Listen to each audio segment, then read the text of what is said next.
Now we are merely 3 weeks away from the draft. Hopefully you know the key names, but where can you expect to be drafting them in your rookie drafts? I'm joined by the fantastic Heath Cummings from CBS as we are going to walk through a rookie mock draft, Superflex, and explain where we would be drafting players through the process. So Heath, first of all, you've been incredibly gracious. I think the first person I've had on this off-season that has allowed me to pick the 101. But I'm keen to pick your brains a little bit before we get to that. So for you, is it a clear-cut 101? Is there any sort of consideration of anyone else here?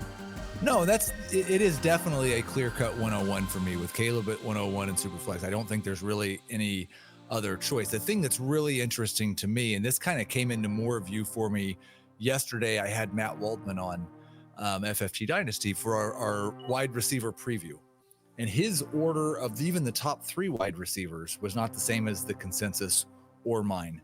And I really kind of started to crystallize that, like, after Caleb Williams, I think I could make an argument for like 3 different players for each of the next 5 picks.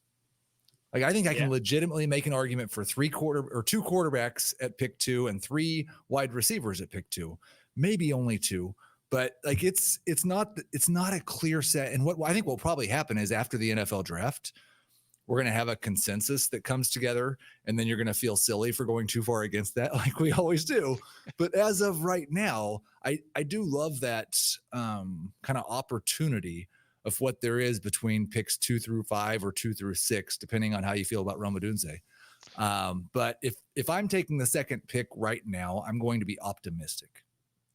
And my optimistic take is that Jayden Daniels lands in a good spot with a creative offensive mind, much like where we were at with Anthony Richardson at this time last year. And honestly, when we came out of that draft, I couldn't have been more excited about what had happened for Anthony Richardson in the NFL draft. And I hope that I feel the same about Jayden Daniels. So I'm going to go with him at the 102. Yeah, I've struggled with Jayden Daniels all off season. I can absolutely see the ceiling. I can absolutely see the potential. And I talked about last week with John Bauer, where, you know, people talk about rushing production as the ceiling, but actually for fantasy, rushing production is the floor because it's bankable, it's reliable, and it's, for someone like Jayden Daniels, that's your kind of week to week consistency, and the passing is what's going to be the up and down. I have 2 concerns. I think the size, you talked about Anthony Richardson. The difference is Anthony Richardson is built like a tank.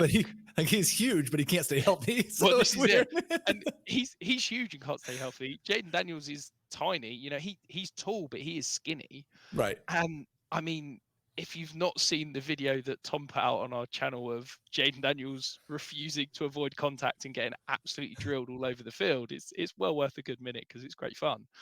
But he plays like he's Josh Allen or Anthony Richardson, but he's barely 200 pounds. And then I've also got the concern around, I don't know how much he can process from the pocket. I know the arm talent's there. I know he can make every throw, but I don't know how often he can sit in a pocket and go 1, 2, 3, rather than kind of 1, 2, tuck it and run kind of thing. So those are my 2 concerns, and probably why I'd be reticent to take him here at 102. It's funny because when I was watching Anthony Richardson at the start of last year, and I don't watch as much college football as I would like to, just because during that season I'm so busy, but I was so impressed with the way that Richardson was, like, he was getting through his progressions, and the guy doesn't take sacks. And I don't think Jayden Daniels is that at all. But if you have a coach, I think that knows that, and that can design something around that 1, 2, and go. The 1, 2, and go is about as good as it gets for fantasy football, as long as the 1 and 2 are good, because there is so much more rushing opportunity on the scrambles.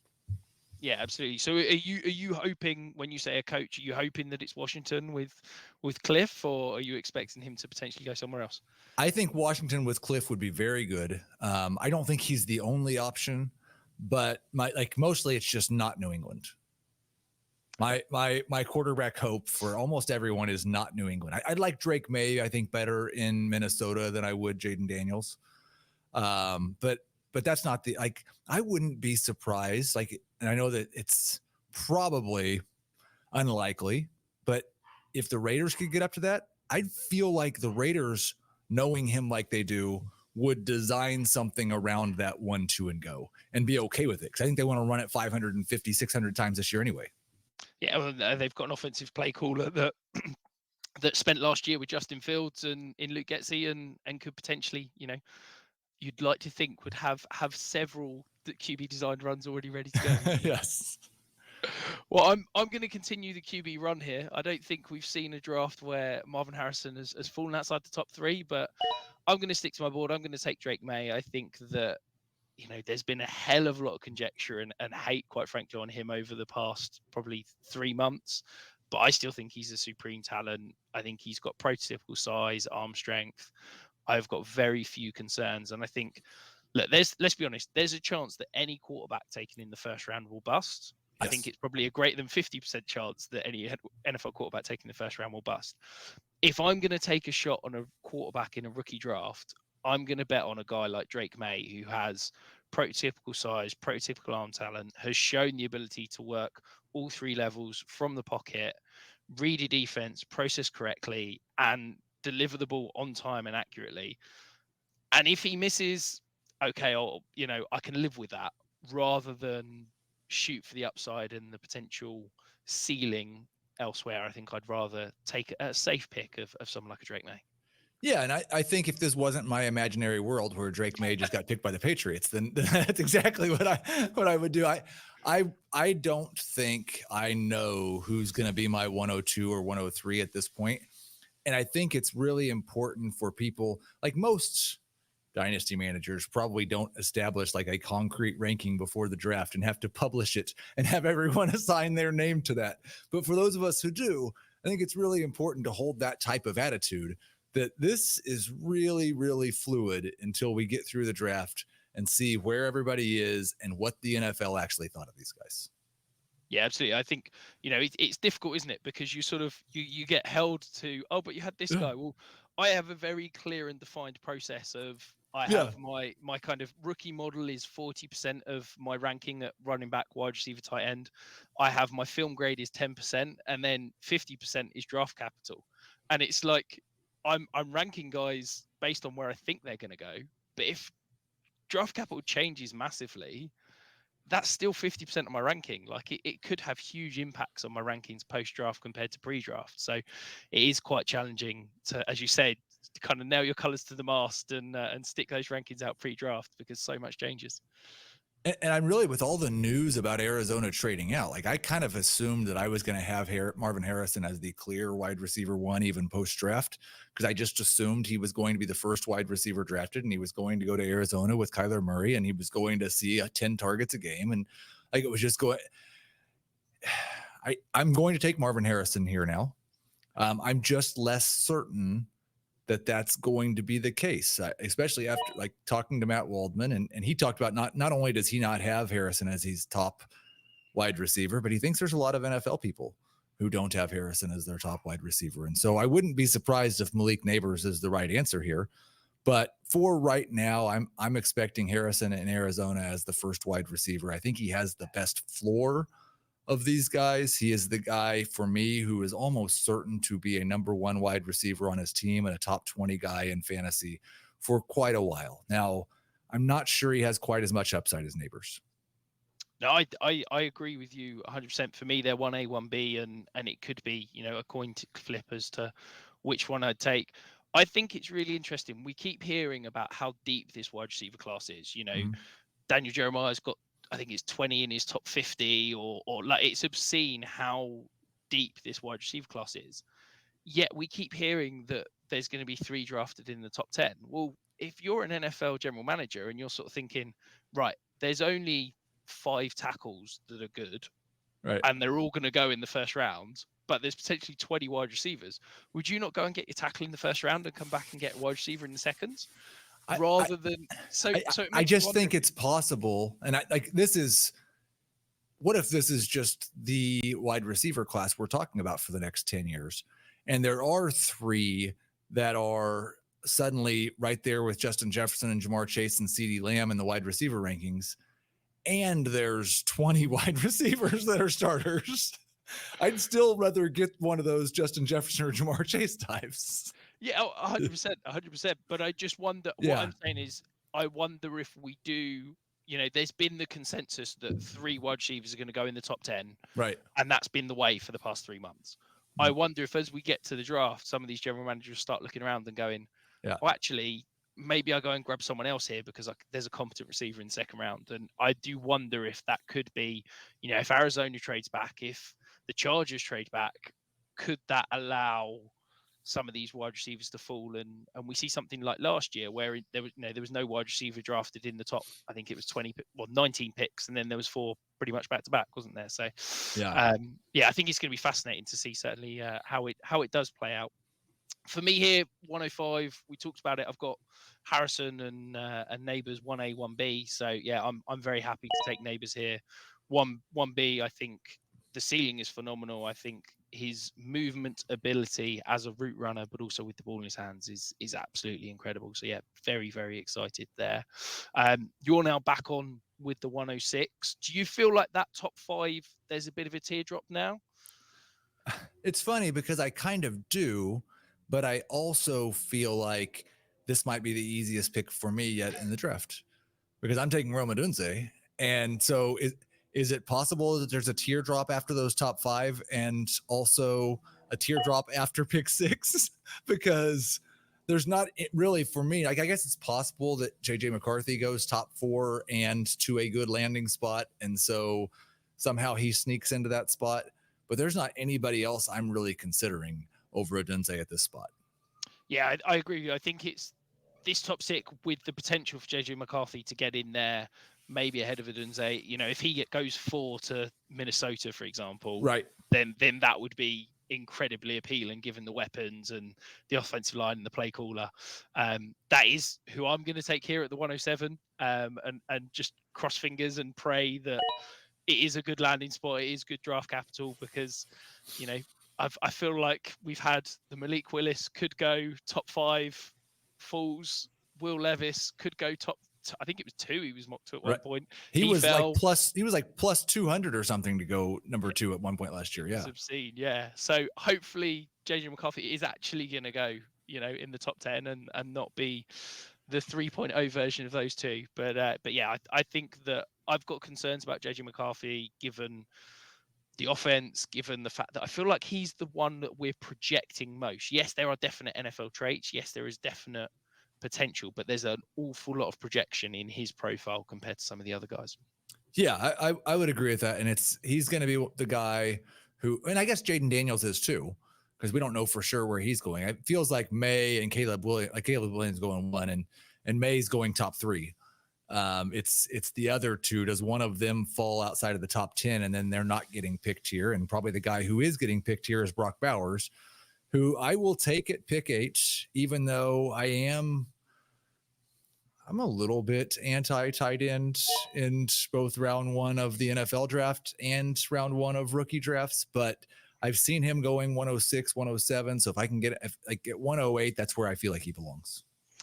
Yeah, there's a bit of a drop off, definitely in terms of talent here. And look, I'm a guy that's, I think we need to reevaluate the tight end position as a whole in Dynasty. I think we've been spoiled by the elite production of a guy like Travis Kelce, who was giving you 7-8 points per game over kind of a replacement level player, and suddenly Dalton Kincaid and Trey McBride and Sam Laporta give you like 3-4 points per game over replacement level, and they're being held up as the same value that Travis Kelce was holding. And it's like, I think, yes, they're clearly good tight ends and they're better than a replacement level guy, but I don't think they're as elite as we expect. And so for me, taking Brock Bowers in a top 6, 7 pick, he's basically got to walk in and be Dynasty tight end 1. And I'm not sure I'm ready to spend that kind of capital to go and acquire him. So it does feel like it's almost, yeah, you've kind of got to pick him here, but I'd much rather be trading back and gaining some additional assets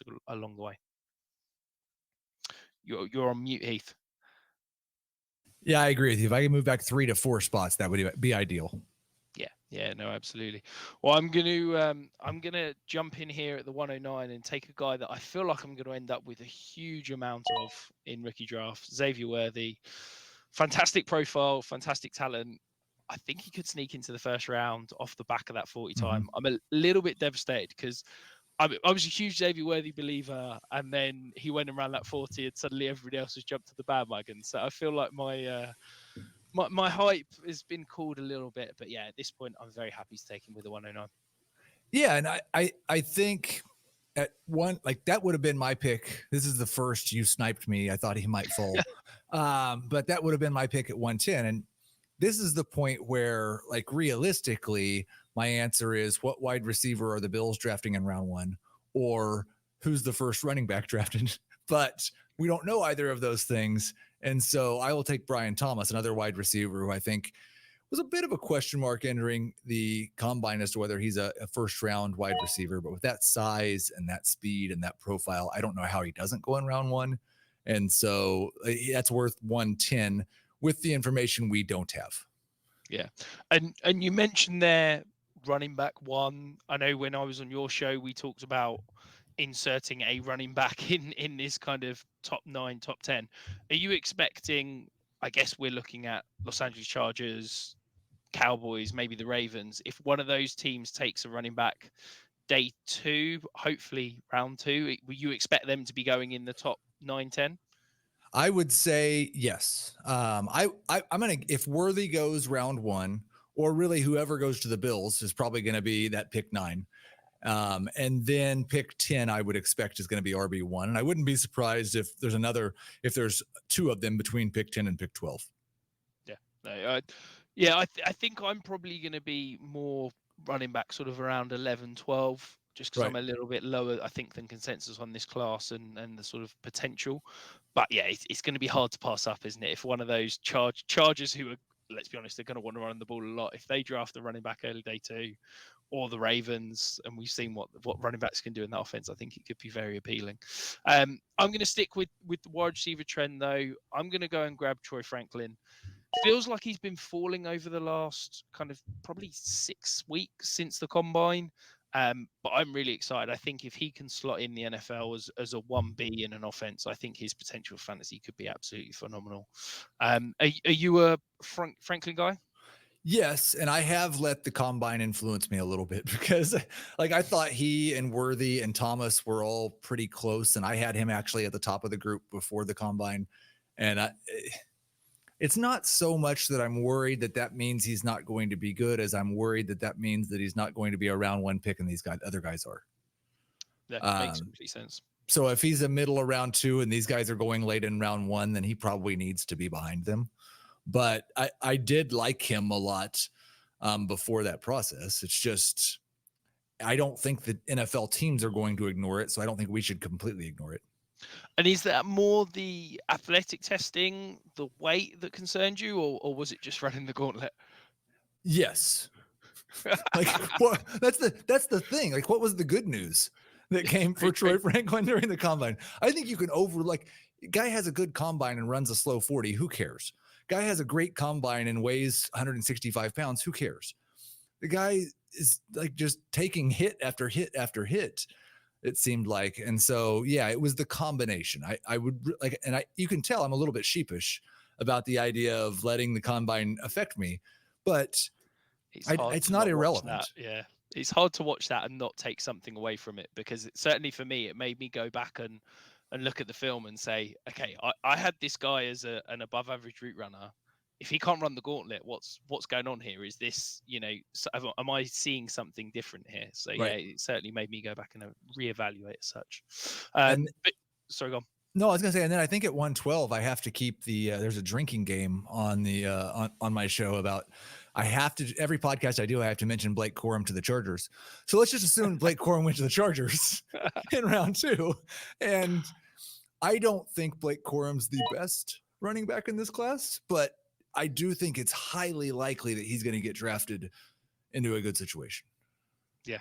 Okay. Does that make sense? Yeah, no, absolutely. And I think I guess with Blake Corum, I sort of describe him as a a jack of all trades, a coach's best friend, a guy that's just going to be solid, reliable. But it's hard to get excited about him. And I think, Is he David Montgomery? yeah, but maybe David Montgomery's a little bit more exciting in the receiving game. Well, Like, and it also depends on like what Blake Corum are you looking at?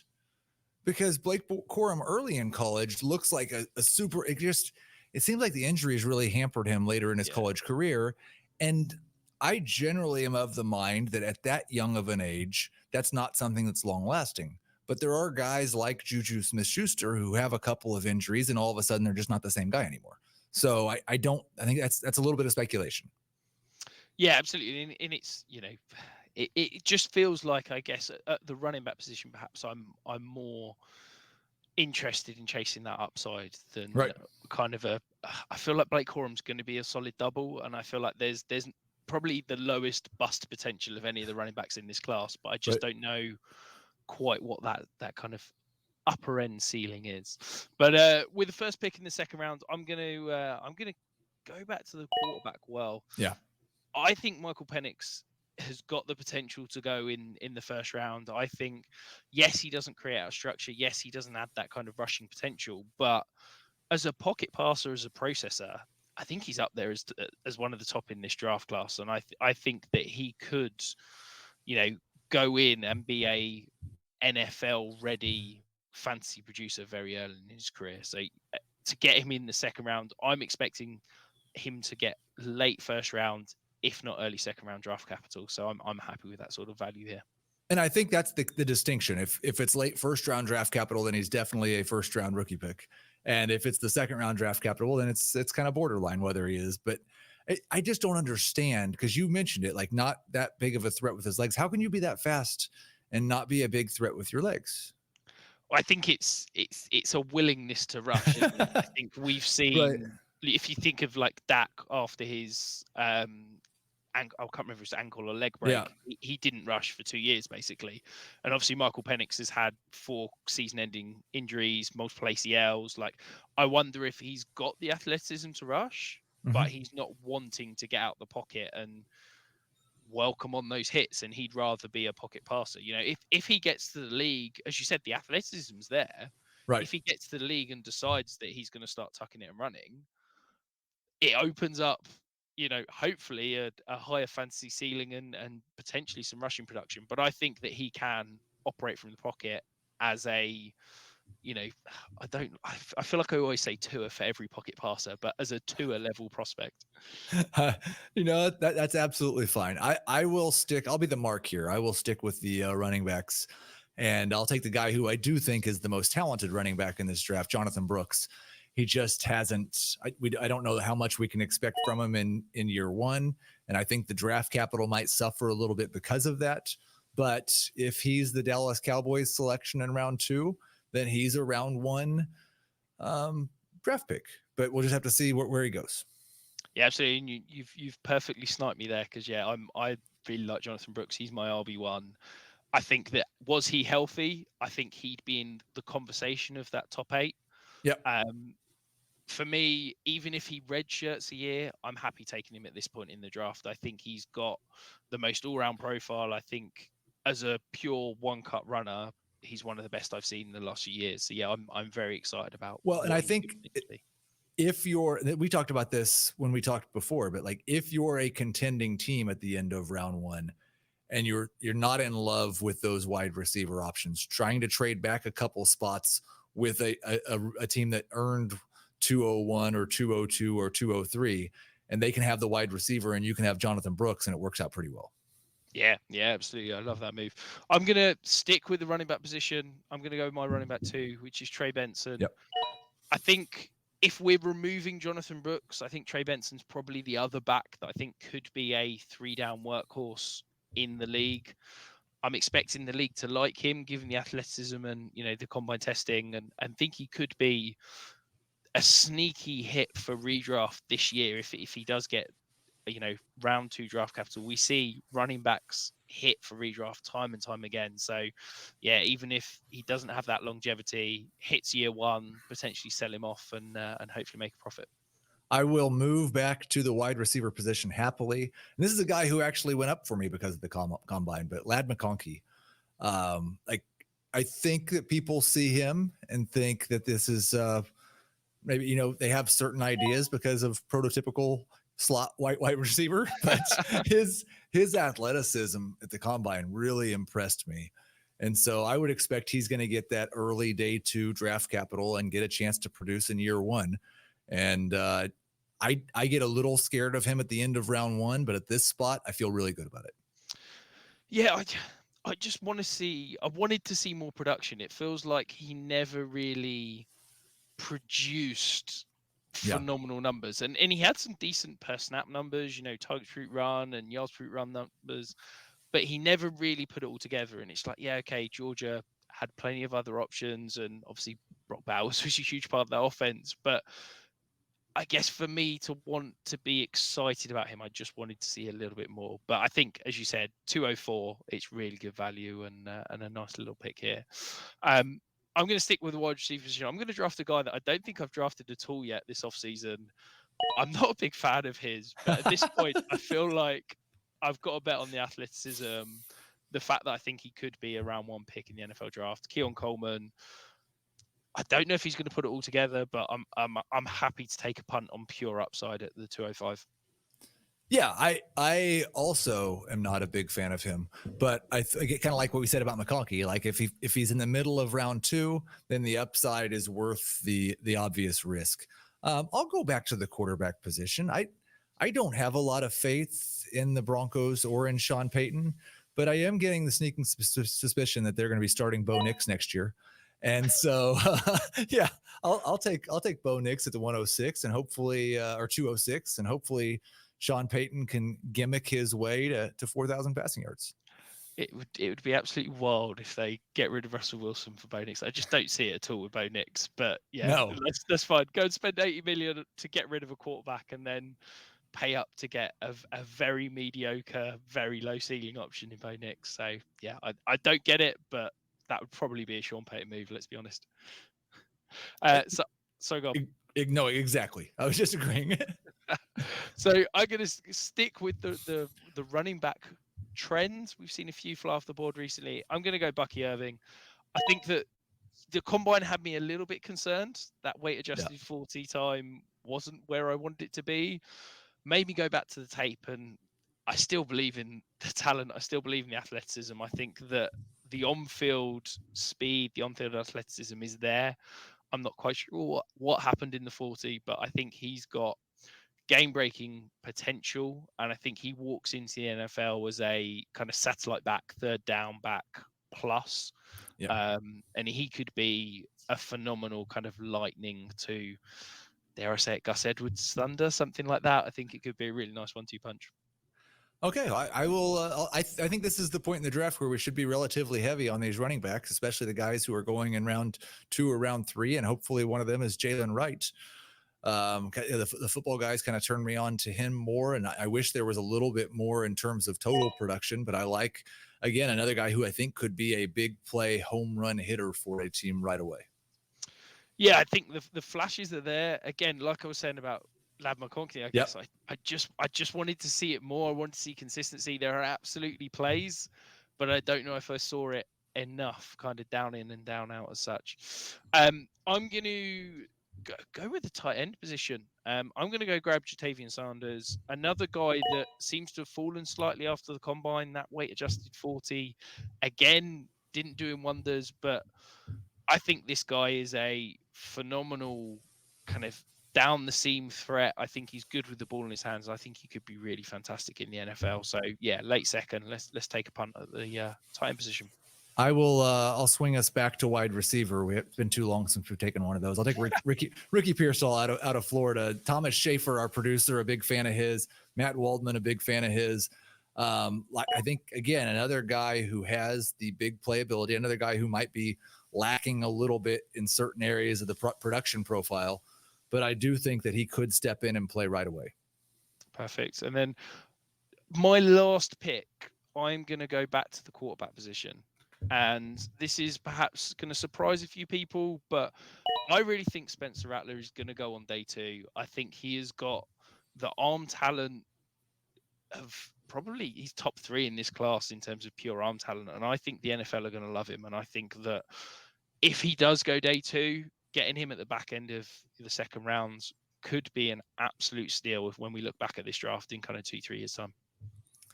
Man, I'm struggling with who pick 24 here is going to be. But yeah, I'm gonna take another shot on big playability and open field elusiveness. I will take Ray Davis at running back. Perfect. So that concludes our draft. I feel like we've got to address the elephant in the room because neither of us touched him. But Adonai Mitchell, I've seen people taking him in the first round of rookie drafts. Neither of us took him in the first 2. Are you just avoiding him as a player? I wouldn't say I'm totally avoiding him as a player. And with the right build or the right need, I could absolutely see taking him where I took my last pick. I am just a little bit concerned about the profile. And like I said, like when you and I talked about this before, there's a lot of really smart people that are doing models and prospect evaluation. And there's a lot of them who are pretty worried about AD Mitchell. And that concerns me quite a bit. Yeah. I've never watched a player who has such incredible high-end flashes yet goes missing for huge chunks of games. Like his high end is probably top 3, top 4 in this class, but he does it like once every other game. It's ridiculous. He just doesn't seem to be able to put it together. And he's the kind of guy that, yeah, he could absolutely get into the league and be phenomenal. But I'm happy to miss on that because I don't think that a guy who struggled to put it together in college is suddenly going to switch it on and put it together in the league. So yeah, I'm happy to let others draft him, unless probably he falls to about this point in the draft, and then yeah, I'll you would have had you got to take him in round 3. Yeah, exactly that. Who else? Is there anyone else that we've not drafted that you're particularly intrigued by that you think could be a later round sleeper? I wouldn't be surprised if Braylon Allen gets better landing spot than what we're thinking, better draft capital than what we're thinking, and becomes a second round pick at running back. At tight end, I really like Theo Johnson's athleticism. I'm hoping an NFL team falls in love with that enough to give him decent draft capital, and so we can consider him at that round 2, round 3 range. And then Marshawn Lloyd, I think, has enough upside.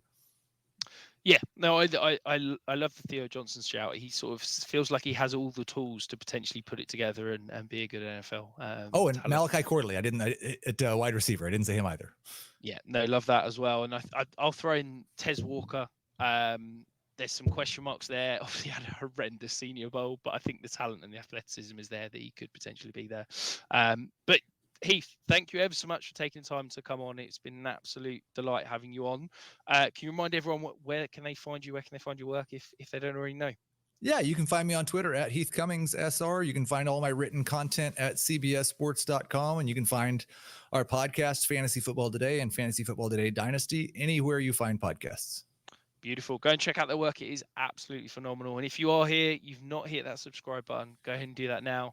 We'll be back very soon. Continue to drop rookie profiles daily. And of course, there'll be a mock draft again next week.